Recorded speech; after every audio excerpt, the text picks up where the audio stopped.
Salut les gars, ça bouge? En tant que star de l'industrie cinématographique, Laura doit écouter des centaines de personnes présenter leurs idées de scénario. La plupart du temps, elles sont terribles, mais elle doit tout de même sourire et hocher la tête pour ne pas blesser leurs sentiments. Un jour, lors d'une soirée, son ex-mari Tony vient la voir et utilise une fausse idée de scénario pour lui reprocher de ne pas être suffisamment présente dans la vie de leur fille. Laura est ambitieuse, donc sa carrière est sa priorité. Tony est scénariste et alcoolique en rémission dont la dépression l'empêche d'écrire ces derniers temps. Une dispute éclate, et Tony demande à Laura si elle a acheté un gâteau pour l'anniversaire de leur fille. Laura dit que oui, mais dès qu'elle part, elle demande à son assistant Christian d'acheter un gâteau rapidement. Puis Laura est approchée par sa rivale Alba, qui lui apprend qu'un célèbre milliardaire nommé Snail a fait atterrir son jet privé à proximité parce qu'il choisira une star pour son dernier projet. Les deux femmes veulent être sélectionnées et échangent quelques insultes. Quand Laura arrive à la réception, des dizaines de journalistes attendent à l'entrée. Elle s'approche de Sébastien, le fils de Snail, et essaie d'en savoir plus sur le projet secret de son père. Mais Sébastien refuse de dire quoi que ce soit. Au lieu de cela, il se moque d'elle pour porter une montre très ancienne. Il évoque également la récente mort de deux des personnes les plus riches du monde et s'embarque dans un discours sur le comportement des hommes âgés, y compris celui de son propre père, révélant accidentellement qu'Alba avait été choisie. Laura est dévastée, mais doit garder son sourire devant les caméras. Ensuite, elle retourne à la fête et doit rester silencieuse tandis que Sébastien et d'autres hommes parlent d'elle et d'Alba comme si elles étaient insignifiantes. Lorsque les femmes trouvent un moment seul à seul, Laura ravale sa fierté et félicite Alba, en disant que si quelqu'un devait prendre le travail à sa place, elle est contente que ce soit elle. Alba lui serre la main et convient que les femmes doivent s'entraider pour survivre dans cette industrie. Ce soir-là, Alba doit présenter un film devant une foule immense, mais elle admet qu'elle ne l'a pas vu. Laura lui raconte alors un résumé rapide de l'histoire. Cependant, il s'agit d'un faux synopsis, et Alba se ridiculise devant tout le monde, ce qui faisait partie du plan de vengeance de Laura. Plus tard, dans la voiture, Christian doit gérer tous les messages furieux de Sébastien. Laura reçoit un appel de Tony, qui est à l'aéroport. Son vol a été annulé, et le chaos s'est emparé de l'endroit. Mais avant que Tony ne puisse dire quoi que ce soit d'autre, l'appel se termine brusquement. Puis Christian vérifie les nouvelles et découvre que le pape est mort, ce qui en fait le troisième homme riche à mourir en seulement quelques jours. Peu de temps après, ils arrivent à l'aéroport et Laura réussit à monter à bord du jet de Snail en tant que remplaçante d'Alba, mais ils la forcent à laisser Christian derrière. Lorsque l'avion décolle, Laura discute avec un autre invité qui lui raconte la mort d'un autre homme riche qui a eu lieu quelques minutes auparavant. Ses dents extrêmement blanches mettent Laura mal à l'aise. Quelques instants plus tard, Laura est en visioconférence avec Tony et leur fille Anna pour célébrer son anniversaire. Cependant, Anna n'est pas contente que ses deux parents soient absents et raccroche sans souffler les bougies ni dire un mot. Puis Laura demande à Tony de signer les papiers du divorce, mais leur dispute se termine par une promesse de se retrouver au tribunal. Quand Laura va aux toilettes, elle vole des crèmes très coûteuses. Sur le chemin de son siège, elle remarque que les dents des autres invités brillent. Finalement, l'avion atterrit en Alaska et, tandis que les autres partent en voiture, Laura est prise en charge par un traîneau tiré par des chiens. Le conducteur prend son téléphone avant de lui donner des fourrures pour l'aider à supporter le froid. Pendant le trajet, l'homme lui dit que Snail agrandit son entreprise à un rythme très agressif et que tous les nouveaux employés reçoivent des salaires incroyables, sans parler de tous les avantages. À cause de la tempête de neige, ils n'entendent pas l'explosion de l'avion. Le traîneau emmène Laura dans un campement où Monsieur Snail accueille tous les nouveaux arrivants avec un discours sur les premiers colons de l'Alaska. Il a construit cet endroit pour leur rendre hommage et pour rappeler aux gens ces pionniers qui ont bâti leur fortune à force de travail acharné, ce qu'il démontre en utilisant une pioche. Tout le monde est invité dans une cabane pour boire un verre pendant que Escargot continue de parler, affirmant que le monde est malade de fragilité et de paresse. Snail en a assez de la nouvelle génération qui blâme les élites travailleuses parce qu'il pense que les riches sont en réalité la solution. Toutes les personnes qu'il a amenées en Alaska ont été choisies pour faire partie d'une nouvelle division indépendante de son entreprise, axée sur des intérêts sociaux comme les énergies renouvelables et la philanthropie. Laura signe avec plaisir le contrat qui lui accorde de nombreuses actions et rejoint la célébration. Lorsqu'elle fait une pause pour fumer, Snail s'approche pour discuter et ils se rapprochent en partageant leur incompréhension envers leurs enfants. Il lui parle également d'une vente aux enchères au palais de Buckingham et lui demande de s'y rendre pour commencer à effectuer des achats pour l'entreprise, en insistant sur le fait qu'elle doit dépenser autant d'argent que possible. Avant de partir, il donne un livre à Laura et lui demande de le lire. Le lendemain, Laura quitte l'Alaska avec Monsieur Yi à bord de l'hélicoptère de Snail. Elle examine le livre et remarque une citation sur la richesse au dos. Yi a reçu le même livre et explique que Snail l'a envoyé en Sicile pour auditer des camps de réfugiés. Il fait une plaisanterie de mauvais goût sur l'esclavage, ce qui met Laura mal à l'aise. Pendant le vol, elle essaie de joindre Anna, mais celle-ci ne répond pas. Lorsqu'elle consulte les nouvelles, elle est choquée de découvrir que le palais de Buckingham a été attaqué. Elle commence à chercher plus d'informations et apprend que des milliardaires et des dirigeants meurent partout dans le monde. Personne n'a d'explication, donc ils les attribuent à des attaques terroristes ou à des objets de luxe empoisonnés. Ils mentionnent la plutophobie, qui est la haine envers les riches. Lorsque Laura arrive à Londres, la panique s'est emparée des rues. Christian vient la chercher et dit que tout le monde exagère, pensant que le roi est seulement indisposé. La voiture ne peut pas avancer en raison du chaos qui rend le trafic difficile. Alors Laura réfléchit à la situation et se demande si elle et Christian comptent parmi les riches par rapport à la grande élite. Elle pense qu'elle est techniquement classe moyenne. Malgré toutes les rumeurs sur des attaques terroristes, la vente aux enchères se tient toujours au palais de Buckingham. Laura commence à enchérir sur un tableau important, mais elle est interrompue par un appel d'Anna. Elle panique parce qu'elle veut parler à sa fille, mais ne pas manquer la vente aux enchères. Alors elle offre 2 millions pour le tableau et le remporte. Puis elle se précipite dans une autre pièce pour boire un verre tout en parlant à Anna, dont la voix n'est pas très claire à cause des interférences parmi les invités. Laura remarque un autre homme avec des dents lumineuses. Soudain, elle entend des cris et retourne dans la salle des ventes pour découvrir que le roi est en train de mourir. Les jours suivants, tous les médias sont remplis de discussions sur la mystérieuse grippe qui ne cible que les personnes les plus riches du monde. Il y a beaucoup de commentaires sur le terrorisme, mais aussi de nombreuses théories du complot sur Internet. Bientôt, il est découvert que les dents lumineuses sont un symptôme de cette grippe. Les activités financières sont suspendues et l'élite demande une protection spéciale. Christian pense que le gouvernement devrait rassembler tous les milliardaires en un seul endroit et les enfermer pour que le reste de la société puisse éviter une autre quarantaine. Laura reçoit un appel de sa mère, qui lui informe qu'Anna est chez elle en Espagne. Ensuite, Laura se rend au bureau londonien de l'entreprise, où les employés portent désormais des masques. Sébastien est furieux que Snail lui ait donné une position qui aurait dû être la sienne, et commence à tout détruire dans la pièce tout en la traitant de paysanne. Il révèle que son père l'a licencié et qu'il s'est enfui pour se cacher en Alaska après avoir entendu des rumeurs étranges, ce qui signifie qu'il a dilapidé la fortune familiale. Heureusement, Sébastien a détourné de l'argent de l'entreprise vers son fonds privé pour pouvoir survivre seul. Laura remarque que les dents de Sébastien brillent et décide de partir. Christian se précipite pour lui informer que le gouvernement a déclaré l'état d'urgence, donc tous les vols sont annulés.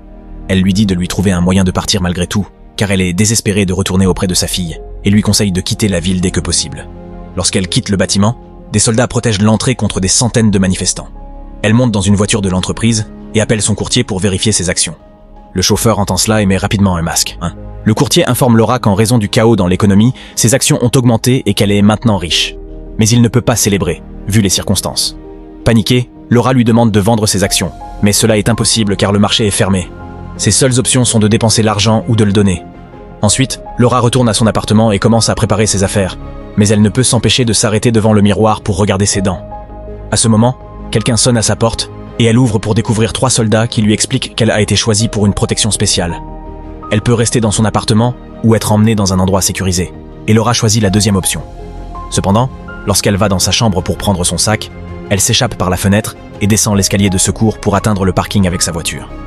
Quelques instants plus tard, Laura quitte la ville et trouve des panneaux avec des graffitis demandant de tuer tous les riches pour contenir le virus. Finalement, elle trouve la route bloquée par trop de voitures et doit continuer à pied. Elle rencontre ensuite Christian, qui lui a obtenu une place sur un vieux avion privé. Les gens se battent pour monter à bord, et un homme est tellement frustré qu'il lance le chien d'une dame qui finit par être heurté par un autre avion. Avant de partir, Laura prétend que Tony essaie de lui prendre toutes ses affaires dans le divorce et demande à Christian de prendre en charge ses biens jusqu'à ce que l'accord soit finalisé.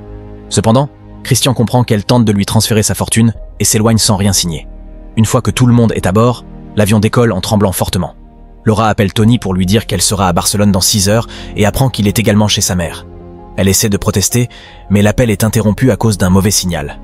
Ensuite, les passagers commencent à discuter de la situation, ce qui se transforme immédiatement en une grande dispute.